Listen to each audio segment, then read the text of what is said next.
आजची सर्वात महत्त्वाची बातमी आहे ती म्हणजे शहराच्या वाहतूक व्यवस्थेबद्दल। महानगरपालिका आयुक्त सौम्या शर्मा यांनी सिटी न्यूज सोबत साधलेल्या विशेष संवादात शहराच्या वाहतूक व्यवस्थेवर सुधारणा करण्यासाठी एक महत्त्वपूर्ण आढावा बैठक घेतल्याची माहिती दिली आहे।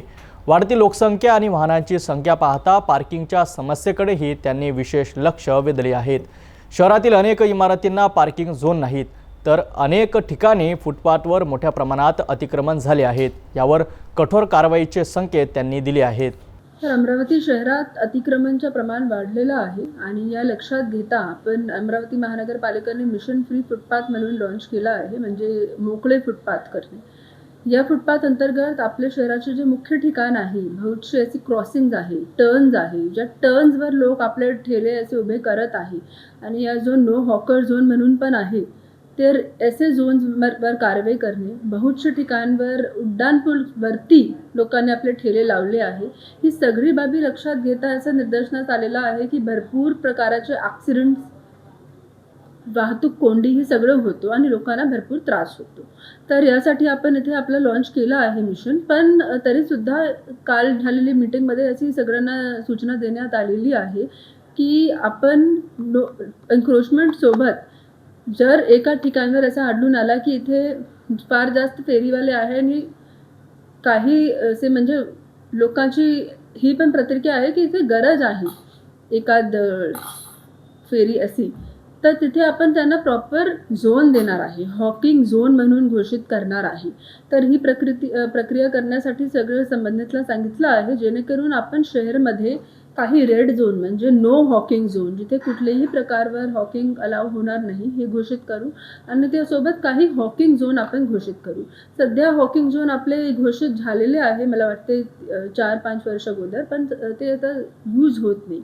तर असे हॉकर झोनला एकदा सर्वेक्षण करून चेंज करता येईल का, कोणते असे आहे जिथे लोक शिफ्ट होण्यासाठी रेडी आहे, असे आपण पूर्ण करणार।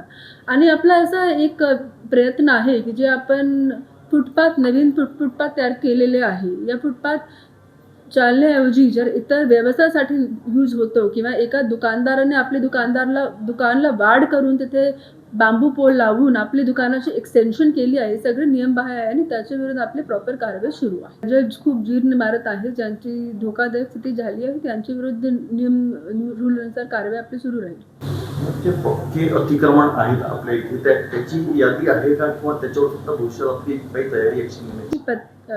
ती पण एक कॉन्टिन्यूड ॲक्शन आहे। जे काही कमर्शियल बिल्डिंगने पण फुटपाथवर पक्के अतिक्रमण केले आहे, ते सगळ्याच्या विरुद्ध ॲक्शन होणार आहे। काही इमारती महानगरपालिकेच्या परवानगी न घेता पाडण्यात आल्या, त्याची पार्किंग सगळी कारवाई आपली सुरू आहे, नोटिसेस देण्यात सुरू आहे। शेवटचा प्रश्न, काही 16 बचत गटांनी आपल्याला निवेदन दिलं शालेय पोषण आहाराच्या संदर्भात आम्हाला काम देण्यात आलं, याविषयी सध्या न्यायालयीन प्रकरण आहे, या विषयावर कोर्टाच्या ऑर्डरनुसार कारवाई। आयुक्तांच्या या माहितीनुसार शहरातील वाहतूक व्यवस्थेवर लवकरच मोठे बदल अपेक्षित आहेत। नागरिकांनीही या नियमाचे पालन करून प्रशासनाला सहकार्य करावे, असे आवाहन सौम्या शर्मा यांनी केले आहे। शहरातील अनेक इमारतींमध्ये पार्किंग झोन नाहीत, असेच फुटपाथवर झालेल्या अतिक्रमणावरही त्या बोलल्या। लवकरच यावर कठोर कारवाई केली जाईल असे संकेत त्यांनी दिले। शहरातील जीर्ण झालेल्या इमारतीचा आढावा घेऊन त्यांना तात्काळ पाडण्यात येईल, असेही त्यांनी यावेळी सांगितले।